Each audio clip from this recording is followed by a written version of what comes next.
नमस्कार मंडळी, कसे आहात तुम्ही सगळे? यूट्यूबवरील अमृताचे डोही या माझ्या आध्यात्मिक चॅनलमध्ये मी संध्या सप्रे तुमचं सगळ्यांचं मनापासून स्वागत करते. आजच्या एपिसोडपासून आपण आदि शंकराचार्यांच्या अपरोक्ष अनुभूती या ग्रंथाचं निरूपण बघणार आहोत. परंतु त्यापूर्वी मंगलाचरण म्हणून मी कार्यक्रमाला सुरुवात करते. श्रीमन् गणाधिपतये नमः. वक्रतुंड महाकाय सूर्यकोटि समप्रभ निर्विघ्नं कुरु मे देव सर्वकार्येषु सर्वदा. नमो देवे महादेवे शिवाय सततं नमः.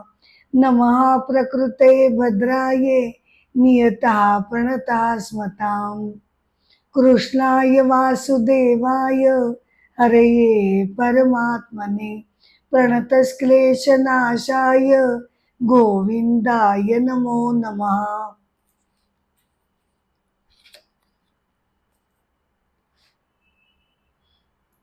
जगद्गुरु आदि शंकराचार्यांचा अपरोक्ष अनुभूती हा ग्रंथ जरी दिसायला छोटा असला तरी सुद्धा तो अत्यंत महत्त्वपूर्ण असा वेदांतामधील ग्रंथ आहे. याला प्रकरण ग्रंथ असं म्हटलं जातं. प्रकरण ग्रंथ कुणाला म्हणतात तर ज्या ग्रंथामध्ये वेदांताचे जे उच्च तत्वज्ञान सांगितलं जातं बरं का. वेदांताचं जे उच्च तत्वज्ञान सांगितलं जातं ते साधकांना सहजपणे सुलभपणे त्याच्या सूचना मिळाव्यात, त्यासाठी साधकानं काय काय करावं लागतं या ज्या सूचना असतात किंवा साध्या सोप्या भाषेमध्ये त्याच्या पायऱ्या त्याच्या स्टेप्स जेव्हा सांगितले जातात तेव्हा त्याला प्रकरण ग्रंथ असं म्हटलं जातं.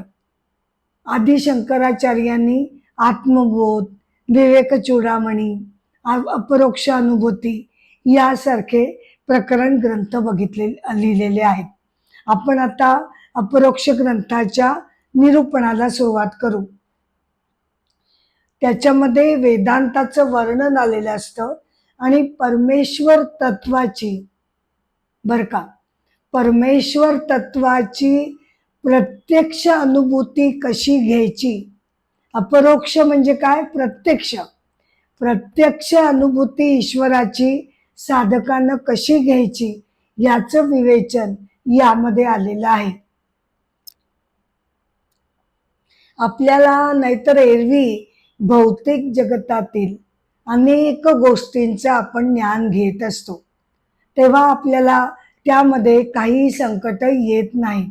परंतु इथे गोष्ट परमेश्वर ज्ञानाची आहे आणि नुसतं शाब्दिक ज्ञान पण नाही, तर त्या शाब्दिक ज्ञानाच्या आधाराने त्या पायऱ्यांनी जेव्हा साधकाला प्रत्यक्ष दर्शन प्रत्यक्ष अनुभूती येऊन त्याची जेव्हा खात्री पटते की हो माझ्याही हृदयामध्ये परमेश्वर वास करत आहे, ही जी अनुभूती येणं, ही जी ज्ञान प्रोसेस आहे ती अत्यंत कठीण समजली जाते. का? कारण ही पराविद्या आहे. विद्येचे दोन भाग पडतात, एक पराविद्या आणि दुसरी अपराविद्या. पराविद्या जी आहे ती अलौकिक पारमार्थिक इंद्रियातीत अशी ती विद्या समजली जाते. इंद्रियातीत म्हणजे काय? आपली जी पंच ज्ञानेंद्रिय आहे त्या ज्ञानेंद्रियाच्या साहाय्याने आपण जगतामध्ये ज्ञान घेत असतो. ऐकणं, बघणं, वाचणं, बोलणं वगैरे या क्रियांनी आपण ज्ञान घेतो. ते भौतिक ज्ञान जे आहे त्याला अपराविद्या म्हणजे पराविद्येच्या तुलनेने ते थोडं कमी दर्जाचं मानलं जातं, कारण ते ज्ञानेंद्रियाच्या साहाय्यानं आपण ते प्राप्त करू शकतो. परंतु पराविद्या कशी आहे? ती साक्षात परमेश्वराचं ते ज्ञान असल्यामुळे ते भौतिक सीमा ओलांडून जातं आणि ते इंद्रियातीत असल्यामुळे मनाने त्याचं ग्रास्पिंग होऊ शकत नाही, मन त्याचं ग्रहण करू शकत नाही.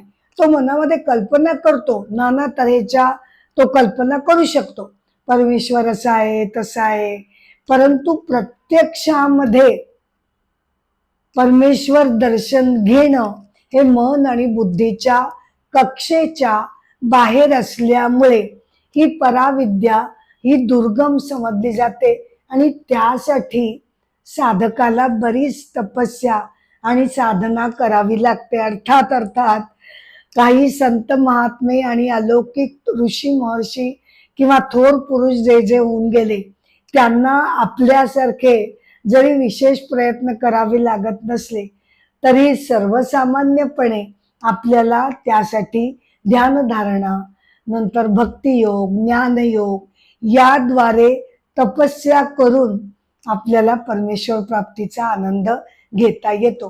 ही जी प्रत्यक्ष अनुभूती आहे त्याची आपण कशी काय त्याचं आपण आकलन करावं, तो दर्शनाचा साक्षात्कार साधकानं कशा प्रकारे घ्यावा, या सगळ्या सूचना या अपरोक्ष अनुभूतीमध्ये आदि शंकराचार्यांनी दिलेल्या आहेत. यामध्ये वेदांताची जी मुख्य संकल्पना आहे बरं का, वेदांताची मुख्य संकल्पना अद्वैत सिद्धांत म्हणजे काय, तर प्रत्येक व्यक्तीच्या हृदयामध्ये वसत असलेलं, स्थिर असलेलं जे ईश्वरीय तत्व आहे, ज्याला आपण आत्मतत्व म्हणतो, ते जे आत्मतत्व आहे आणि अख्ख्या ब्रह्मांडाला तोलून धरणारा मूळ पाया जो ऊर्जा तत्व आहे, ते ज्याला आपण परब्रह्म तत्व म्हणतो. म्हणजे केवळ नावं आपण वेगवेगळी दिलेली आहेत, तेच तत्व, एकच तत्व, परंतु नाव काय होतं, तेच तत्व जेव्हा व्यक्तीच्या हृदयामध्ये वास करतं तेव्हा त्याला आपण आत्मतत्व म्हणतो आणि तेच तत्व जेव्हा ब्रह्मांडाच्या मुळाशी असतं तेव्हा त्याला आपण परब्रह्म तत्व म्हणतो. या दोघांची एकरूपता साधकानं जाणली पाहिजे. दोन्ही वस्तुतः एकच आहेत, एकच एक आहेत. हा अद्वैत सिद्धांत जो आहे तो आपण ह्यामध्ये मांडला गेलेला आहे. हा एकरूपता जी आहे ती आपल्याला केव्हा जाणवेल, जेव्हा अज्ञानाचा पडदा जेव्हा साधक दूर करेल. अज्ञान म्हणजे भौतिक ज्ञान आपल्याला भरपूर असेल, तो प्रश्न नाही. मग अज्ञान कुठलं, तर आध्यात्मिक दृष्टीनं जे अज्ञान आहे. कोणतं अज्ञान, की माझ्या खऱ्या खुऱ्या स्वस्वरूपाचं अज्ञान मला आहे. मी काय समजते की माझं खरं स्वरूप हे शरीर आणि मन आहे, परंतु अद्वैत वेदांत सांगतो की तुमचं खरं स्वरूप हे तुमच्या आत दडलेलं ईश्वरीय जे तत्व आहे, आत्मतत्व जे आहे, ते तुमचं खरं स्वरूप आहे. तर हे जे अज्ञान आहे त्याचा पडदा जो आहे तो पूर्णपणे उघडला गेल्याशिवाय आपल्याला आपल्यातील आत्मतत्वाचं दर्शन होणं कठीण आहे. आणि त्यासाठी आपली मन आणि बुद्धी जी विकारांनी, रागानी, लोभानी, क्रोधानी, द्वेषानी, मत्सरानी, नाना नाना तऱ्हेच्या विकारांनी जी आपली मन बुद्धी ही दूषित झालेली असते, ती दूषित झालेली मन बुद्धी पूर्णपणे त्याचं शुद्धीकरण करणं अत्यंत गरजेचं असतं. कारण त्याशिवाय आपलं मन आणि बुद्धी त्या परमेश्वर तत्वाला पोचण्यासाठी जी झेप आवश्यक आहे ते दूषित मन ती झेप घेऊ शकत नाही. आदि शंकराचार्यांच्या अलौकिक अशा सिद्धहस्त लेखणीतून उतरलेला हा ग्रंथ आपल्यासारख्या साधकांसाठी अत्यंत अनमोल आहे, यामध्ये काही शंकाच नाही. प्रत्यक्ष ग्रंथाला निरूपणाला सुरुवात करण्यापूर्वी आधी आपण हे जाणून घेऊया की हे आत्मतत्व ज्याची आपल्याला अनुभूती घ्यायचे, ज्याची आपल्याला अनुभूती घ्यायचे ते नेमकं काय आहे हे आपण त्याआधी जाणून घेऊया, जे आपल्याला शब्दांनी सांगता येत नाही, इंद्रियांनी ज्याचं आकलन होत नाही, असं हे अविनाशी परमतत्व म्हणजेच परब्रह्मतत्व, त्याची आपल्याला प्रत्यक्ष अनुभूती घेण्यासाठी या अनेक सूचना आदि शंकराचार्यांनी दिलेल्या आहे. या परब्रह्म तत्वाला सच्चित आनंद असं म्हटलं जातं. सच्चित आनंद अशा प्रकारे त्याचं वर्णन केलं जातं. म्हणजे काय? सत म्हणजे काय?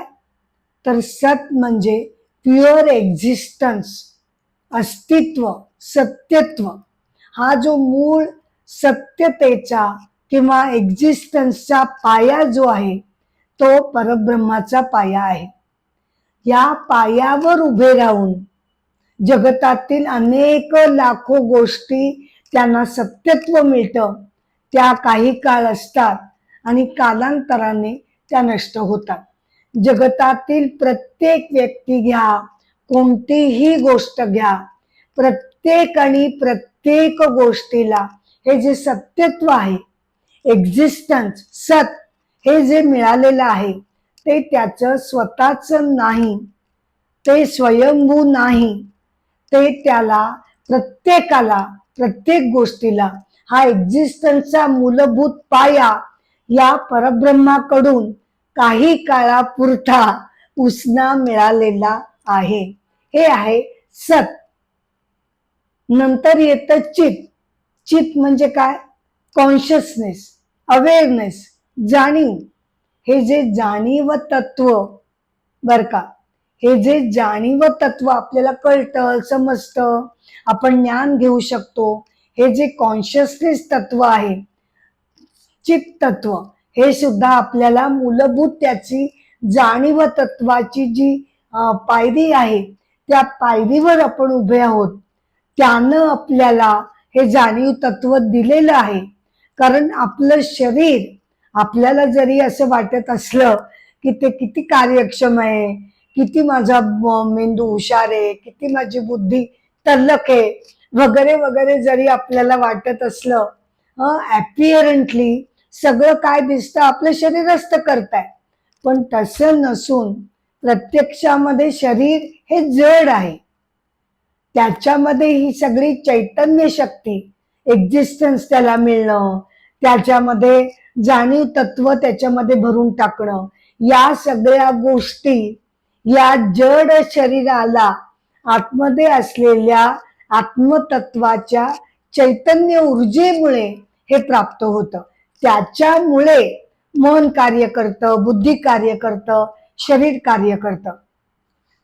तर ही जी जाणीव तत्व जे आहे ते सुद्धा आपल्याला परब्रह्म तत्वामुळे मिळालेलं आहे.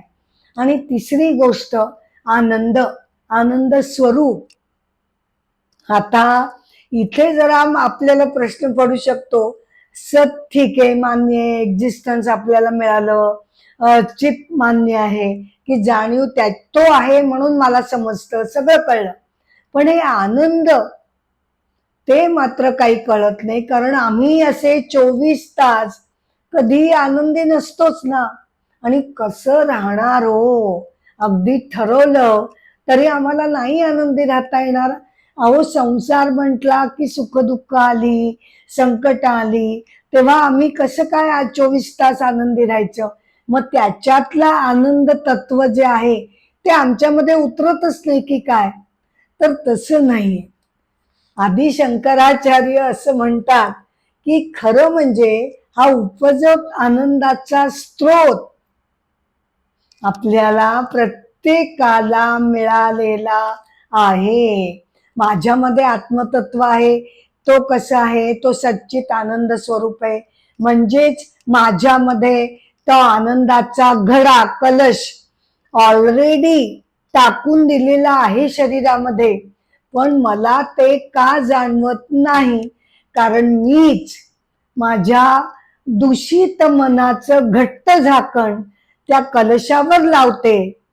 नाना प्रकारे मला उद्वेग होत असतात, मला राग येत असतो, मला क्रोध येत असतो, असं हे जे मनाचं दूषित झाकण आहे ते मी त्या कलशावर स्वतःहूनच घट्ट लावते. म्हणून मला त्या आनंदाचा प्रत्ययच येऊ शकत नाही. त्याला कारणीभूत माझं हे मन आहे. नाहीतर तो स्रोत, त्याचा झरा आतल्या झुळझुळ वाहतोच आहे. आणि कधी कधी आपल्यालाही त्याचा अनुभव येतोच की, पण नेहमी येऊ शकत नाही. कारण आपलं पूर्णपणे मन शुद्ध सात्विक नसल्यामुळे हा आनंद आपण दीर्घकाळ उपभोगू शकत नाही. परंतु त्याच्या उलट जर संत महात्म्यांचं आपण बघितलं तर ते सदैव आनंदी का असतात मग? कारण त्यांचं मन शुद्ध असतं. प्रत्येक गोष्टीमध्ये त्यांना आनंद होऊ शकतो. ते त्यांच्या उदाहरणाने आपल्याला हे सिद्ध करून दाखवतात. तर परब्रह्म हे सच्चित आनंद स्वरूप आहे. आता आपल्याला असं वाटेल की सच्चित आनंद हे तर गुण आहेत, आणि मग ते परब्रह्माला कसे काय चिकटवले? कारण एकीकडे आपण म्हणतो की परब्रह्म निर्गुण आहे, मग हे गुण कसे आले? तर त्याच्यावर सुद्धा आदि शंकराचार्य असं म्हणतात की हे गुण नसून परमेश्वर काय नाही ते सांगणारे हे शब्द आहेत. म्हणजे असं की सत म्हणजे एक्झिस्टन्स, म्हणजेच परमेश्वर अस्तित्वात नाही असं नाही, म्हणून तो सत आहे. म्हणजे तो सदैव आहेच आहे आहे आहे, त्याचं एक्झिस्टन्स आहे आहे आहे, इटर्नल आहे, असा तो आहे. त्यामुळे त्याला सत म्हटलं जातं. चित, चित म्हणजे कॉन्शियसनेस, त्याला कॉन्शियसनेस नाही, असं घडत नाही, म्हणून ते चित स्वरूप आहे, आनंद स्वरूप. तर परमेश्वर हा अजिबात दुःख स्वरूप नाही, म्हणून तो आनंद स्वरूप आहे.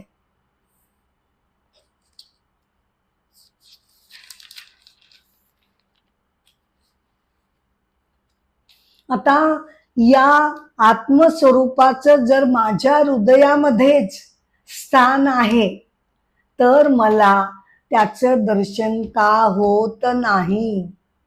तर त्याचं असं आहे की मन आणि बुद्धीच्या ज्या मर्यादा आहेत, बर का, कितीही मनुष्य हुशार असू दे, पण तरी सुद्धा त्या बुद्धीला एक प्रकारची मर्यादा असते. बौद्धिक गोष्टींना सोडून अलौकिक असं जे काही तत्व आहे ते जाणण्याची, अनंत तत्व जे आहे, परमेश्वर कसा आहे? अनंत आहे. आणि आपली बुद्धी आणि मन कसे आहेत? ते शांत, लिमिटेड आहे. म्हणजे भले त्याच्या कक्षा आपण किती विस्तारू देत, पण तरी सुद्धा अनंत तत्वाला जाणण्याची क्षमता या शांत बुद्धीमध्ये येऊ शकत नाही.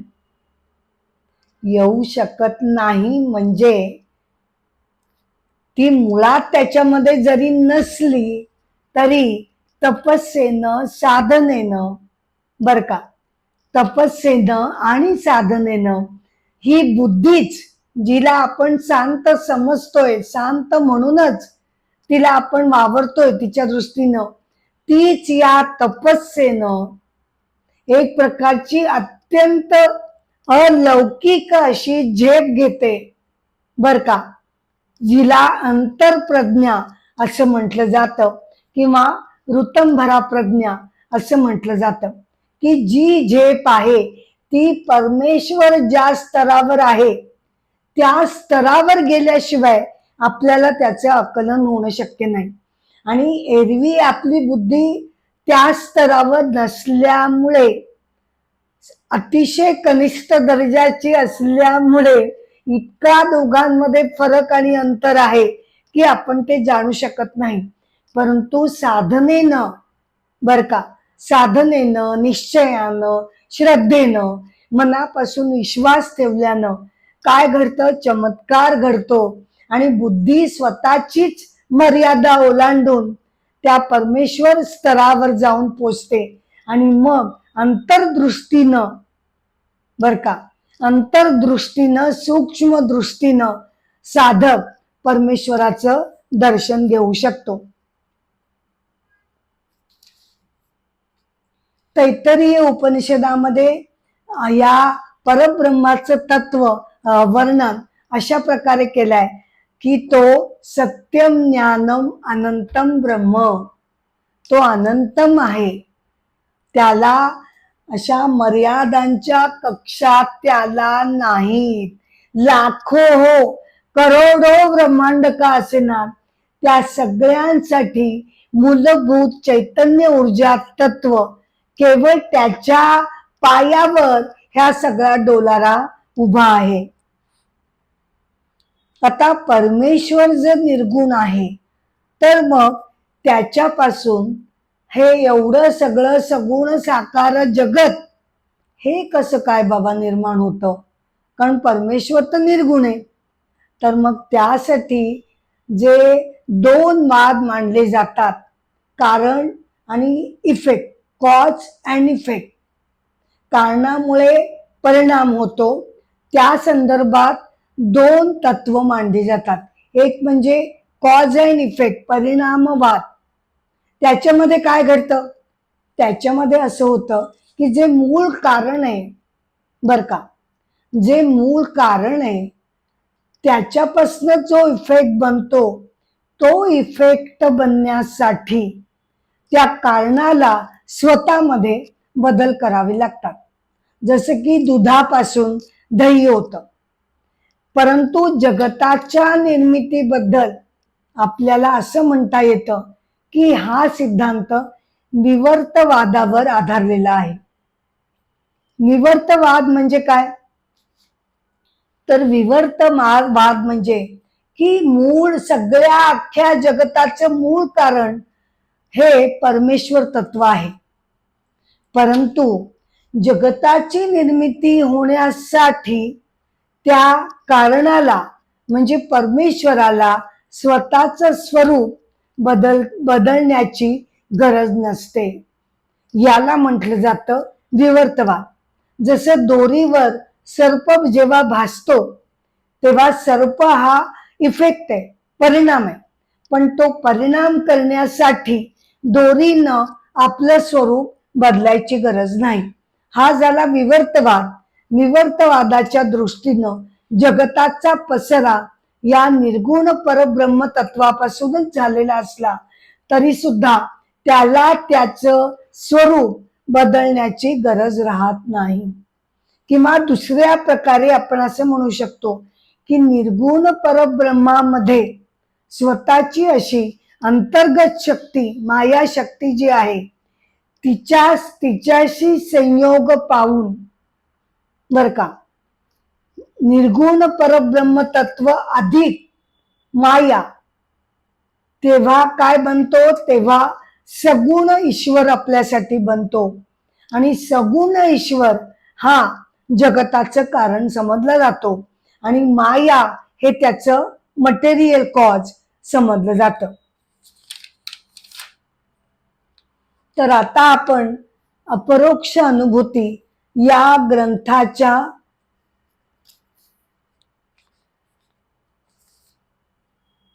पहिल्या मंत्राकडे आपण वळणार आहोत.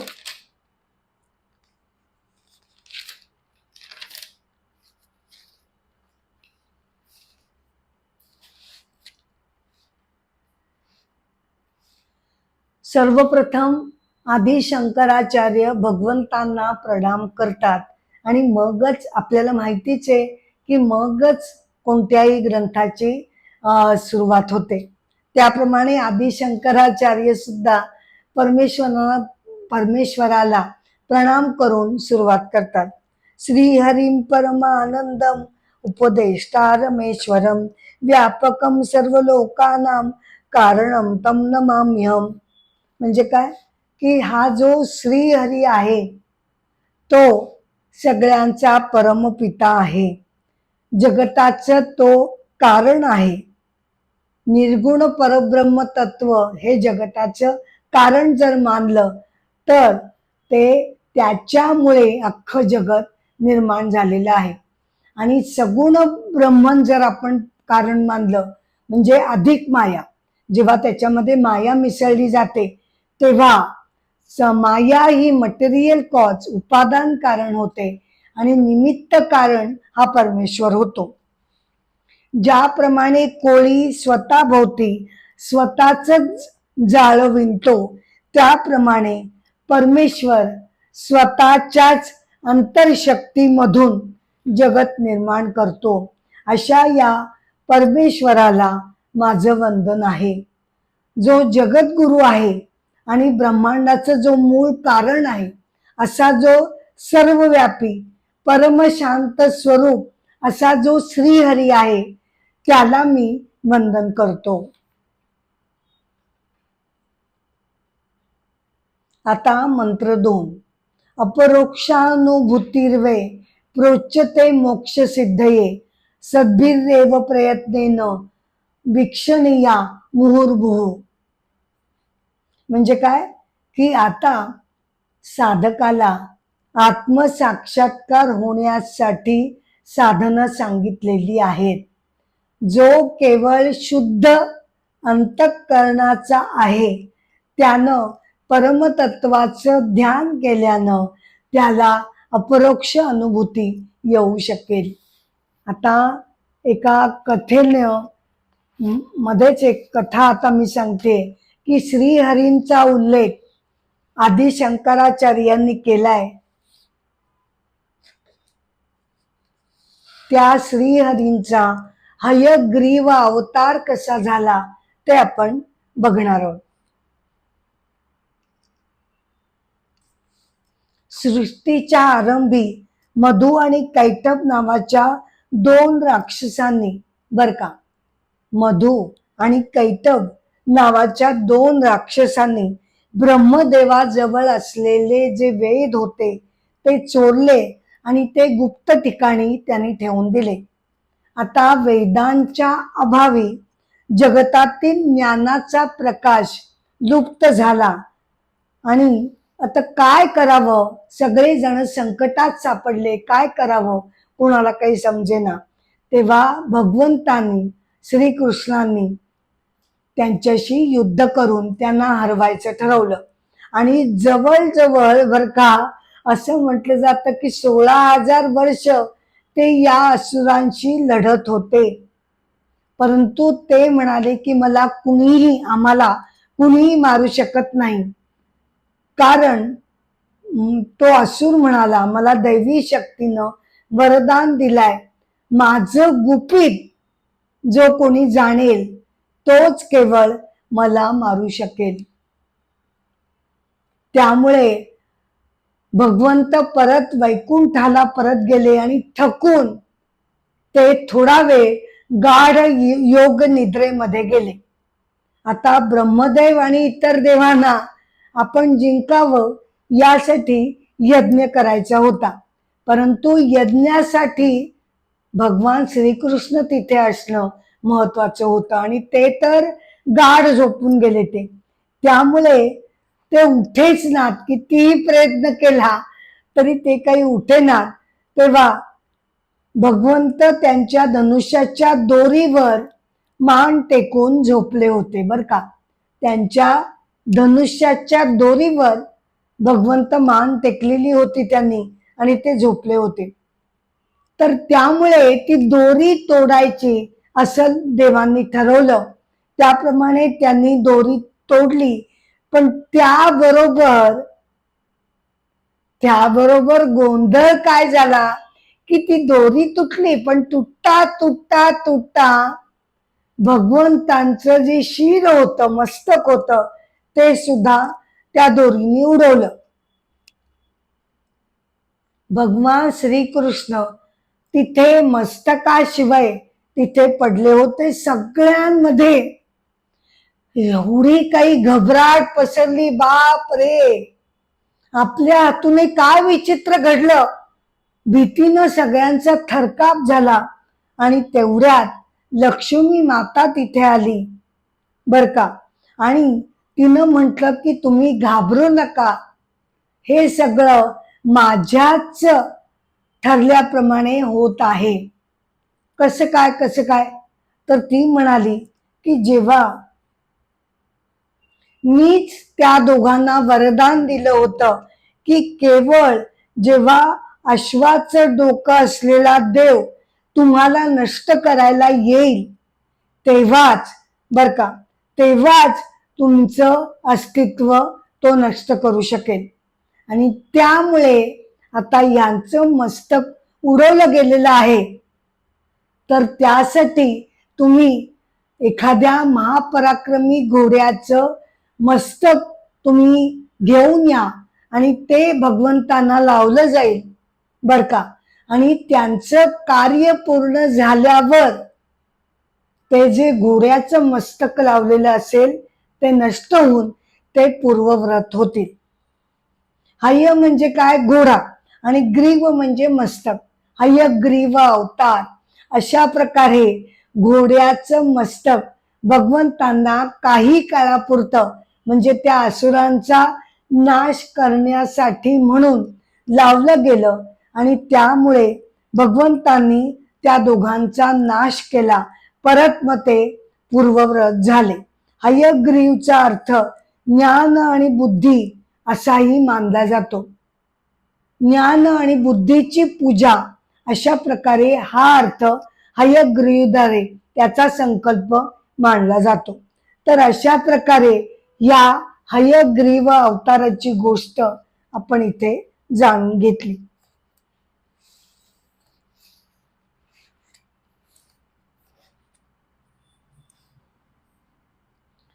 मंत्र 2 मध्ये आदि शंकराचार्य म्हणतात की केवळ आणि केवळ मन बुद्धी जेव्हा शांत होईल, जेव्हा शुद्ध होईल, जेव्हा ती सात्विक होईल पूर्णपणे, बर का, मनातली बुद्धीतली मलिनता, सारे दोष, सारे विकार जेव्हा पूर्णपणे नष्ट होतील तेव्हाच साधक आत्मज्ञानाची प्रचिती घेऊ शकेल.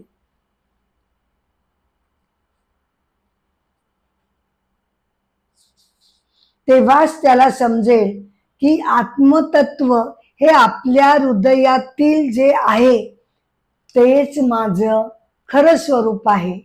तो साक्षी आहे. तो सगळ्या कर्मांना बघणारा तो द्रष्टा आहे. परंतु तरी सुद्धा, बर का, थोडासा परकेपणा, द्वैत हे राहतच. परंतु पहिल्यांदा त्याला असं वाटतं की आत्मतत्व साक्षी आहे आणि जे बघितलं जातं ते शरीर आहे.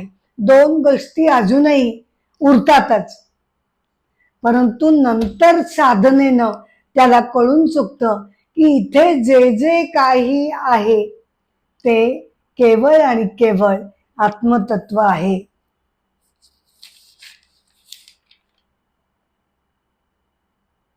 मंत्र 3. सवर्णाश्रम धर्मेण तपसा हरितोषणात साधनं प्रभवेत पुसाम वैराग्यादी चतुष्टकम. आता इथे आदि शंकराचार्य म्हणतात की जर आत्मज्ञानाची अनुभूती घ्यायची असेल तर साधकाकडे 4 साधन चातुष्ट असणं गरजेचं आहे. साधन चातुष्ट म्हणजे 4 गुण त्याच्याकडे असणं, त्यानं संपादन करणं, त्याचा प्रयत्न करणं हे अत्यंत आवश्यक आहे. आता तो गुण असणं महत्वाचं आहे. म्हणजे काय? कारण आपल्यासारखे साधक अजून तरी ते गुण प्राप्त करू शकलेले नाहीत. पण म्हणून सोडूनच द्यायचं का? तर नाही. त्याचा अर्थ असा होत नाही की ज्याच्याकडे हे 4ही गुण आहेत त्यालाच केवळ आत्मानुभूती होईल. नाही, मी सुद्धा प्रयत्न करते असा त्यातनं आपल्याला संदेश मिळतो की प्रयत्नांची कास कोणीही सोडायची नाही. 4 आवश्यक क्वालिफिकेशन्स म्हणा किंवा योग्यता या साधकाकडे असणं गरजेचं आहे. परंतु त्याच बरोबरीनं प्रत्येकाने आपापली स्वधर्म किंवा कर्तव्य ही सुद्धा जबाबदारीनं पार पाडायची आहेत. आता ही साधन चातुष्ट काय आहेत? 4 साधन: विवेक, वैराग्य, उपषट संपत्ती आणि मुमुक्षत्व. हे आपण एक एक एक एक बघतच जाणार आहोत. काय आहेत? विवेक, वैराग्य, षट संपत्ती आणि मुमुक्षत्व. वैराग्य, वैराग्य हे अत्यंत महत्वपूर्ण असं मानलं जातं. कारण जोपर्यंत बर का वैराग्यावर एवढा भर दिला जातो? मला असं म्हणायचं की मी जर म्हटलं की काय हरकत आहे, मी जर उपभोग घेतला सगळ्याचा, हे सगळ्या निसर्गामध्ये ज्या गोष्टी आहेत, मानव निर्मित ज्या गोष्टी आहेत, त्याचा जर मी उपभोग घेतला तर काय हरकत आहे? नाही, हरकत काहीच नाही. संयमित, नियमित, मनावर कंट्रोल ठेवून योग्य तेवढाच उपभोग घ्यायला काहीच हरकत नाही. भगवान सुद्धा भगवद्गीता अध्याय 3 मध्ये 33व्या श्लोकामध्ये योग्य संयमनाची आवश्यकता आहे हे सांगतच असतात. कारण तसं जर मी केलं नाही, अरे बापरे, अध्यात्म म्हणताय वैराग्य हवं, वैराग्य हवं, बर बाबा मी सगळ्या गोष्टी सोडून देतो, तर 2-4 दिवस ते मला झेपेल, पण नंतर काय? नंतर माझं मन दुपटीनं उसळ्या मारून तो उपभोग घ्यायला लागेल. तसं घडू नये म्हणून शरीर धारणेसाठी आवश्यक त्या सर्व गोष्टींचा उपभोग मर्यादित का होईना संयमित वृत्तीनं मनुष्यानं घ्यायला हवा असं भगवान सुद्धा सांगत असतात. परंतु त्याच्यावर नियंत्रण ठेवणं हे गरजेचं आहे. म्हणून वैराग्याची गरज पुन्हा पुन्हा सांगितली जाते. का? कारण एकदा मनाला आपण मोकळीक दिली ना, अरे बाबा काही खूप नाही वैराग्य आणायचंय, थोडस आपलं, थोडस, बाकी आपण संयमित दृष्टीनं घ्यायचाच आहे उपभोग, असं जर मी मनाला सांगत राहिले तर तो संयमित ही जी कक्षा आहे ती मन केव्हाच धुडकावून लावतं आणि बघता बघता पूर्वीच्याच पातळीवर आपली सगळी आसक्ती येऊन उभी राहते. आणि त्यानं घडतं काय? मेन त्याचा जो आक्षेप आहे त्यानं घडतं काय? तर मग मी केवळ संसाराच्या उपभोगांमध्ये व्यग्र राहते. बरं, मग व्यग्र राहते म्हणजेच माझी सगळी प्राण ऊर्जा, सगळीच्या सगळी प्राण ऊर्जा ही त्या संसारामध्ये उपभोग घेण्यातच खर्च होते. तेच तेच तेच तेच चक्र पुन्हा पुन्हा पुन्हा पुन्हा चालू राहतं. आणि परमेश्वर प्राप्तीसाठी म्हणून आपल्याला काही बाबा थोडी तपस्या करायचे, थोडी साधना करायचे हे जरी म्हटलं तरी त्यासाठी आपल्यामध्ये ती प्राण ऊर्जा, ती शक्तीच राहत नाही. हे त्याचं खरं कारण. कारण उपभोग घ्यायचा म्हणजे कर्म करणं आलं, कष्ट करणं आलं, पैसा मिळवणं आलं, म्हणजे तेच तेच चक्र. पैसा मिळवा, वैभव मिळवा, उपभोग घ्या, परत पैसा मिळवा, उपभोग घ्या, यामध्येच आपली सगळी शक्ती खर्च होऊन जाते. आणि जे आपण ठरवलेलं असतं मनामध्ये की नाही नाही मला याच जन्मामध्ये माझ्या जन्माचं मला सार्थक करायचंय, कसं? तर बाबा परमेश्वर प्राप्तीची मला निदान त्याची ओढ लागून त्या दृष्टीने माझे प्रयत्न मला चालू ठेवायचे, तर ते जरी मनामध्ये आणलं तरी त्यासाठी आपल्यामध्ये ऊर्जा शिल्लक राहत नाही. म्हणून खरं म्हटलं तर वैराग्यच हवं पूर्णपणे. पण ते जर नाही जमलं तर जो उपभोग आहे तो निदान अत्यंत मोजका, संयमित आणि माफक असायला हवा. हे त्याच्या पाठीमागचं तत्व आहे. आणि मी असं म्हणेन त्याच्या संदर्भात की हे जे वैराग्य मला आणायचंय ते अंतर्तृप्त वैराग्य असायला हवं. अध्यात्म सांगतं म्हणून, आदि शंकराचार्य म्हणतात म्हणून, सगळे सद्गुरू सांगत असतात म्हणून मी वैराग्य आणू शकत नाही. आणि जरी ते आणलं तरी ते खूप वरवरचं असेल बर का, खूप वरवरचं असेल आणि आतलं असमाधान आणि अतृप्तता ही कधी ना कधीतरी वरती उफाळून येईलच येईल.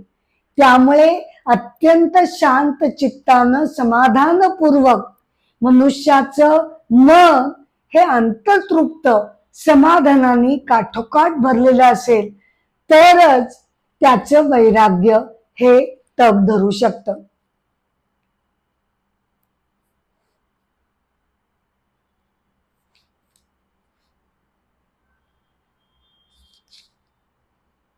अपरोक्ष अनुभूती या ग्रंथाच्या एपिसोडचा पहिला भाग मी समाप्त करते खरी, पण त्याची सांगता मी कथेनं करत आहे.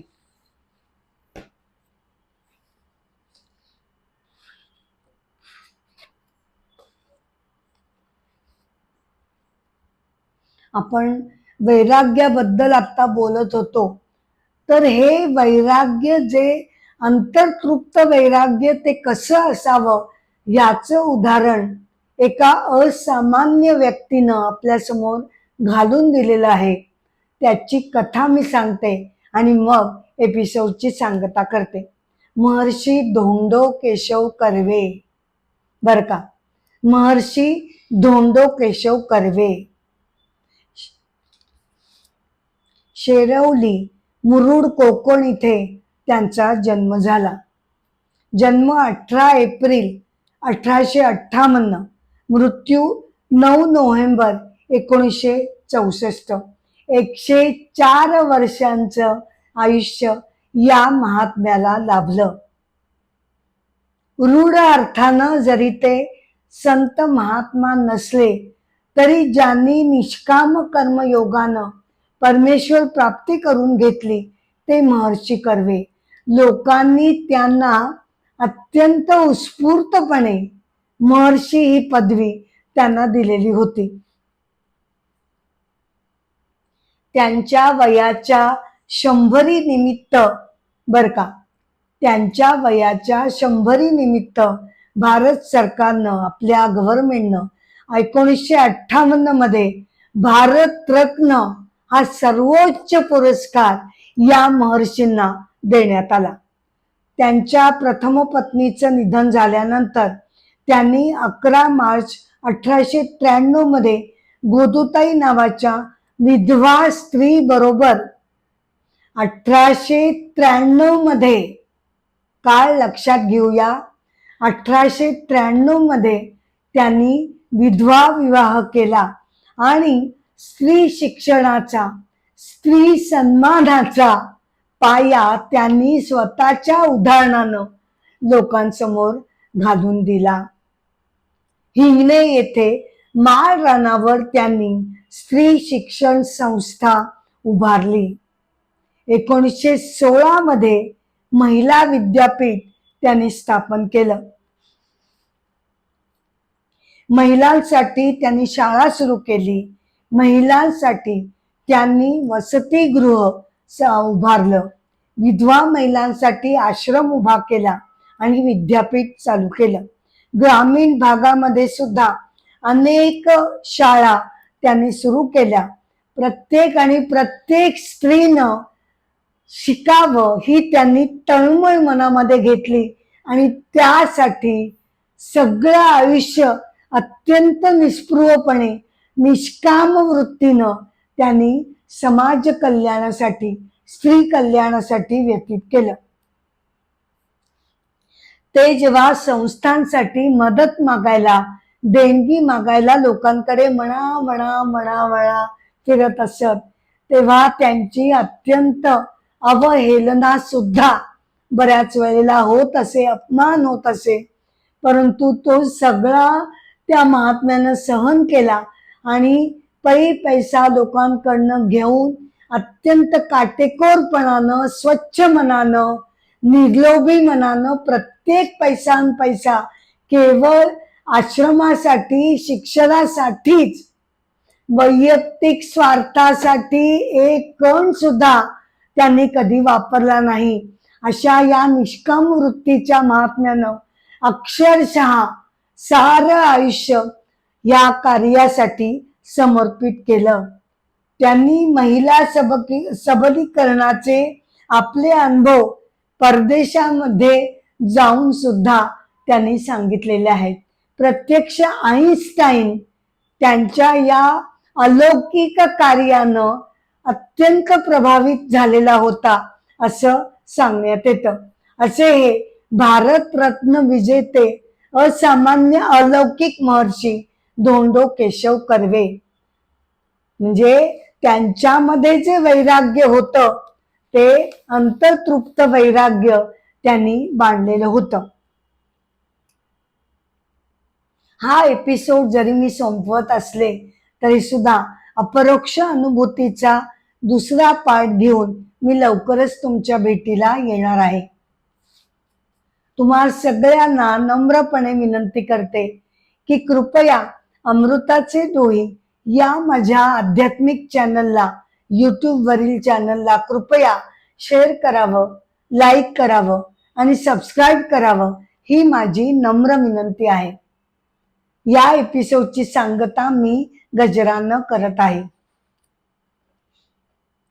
जय जय राम, राम कृष्ण हरी हरी. जय जय राम, राम कृष्ण हरी. राजा राम कृष्ण हरी, राजा राम कृष्ण हरी हरी. जय जय राम, राम कृष्ण हरी हरी. नमस्कार.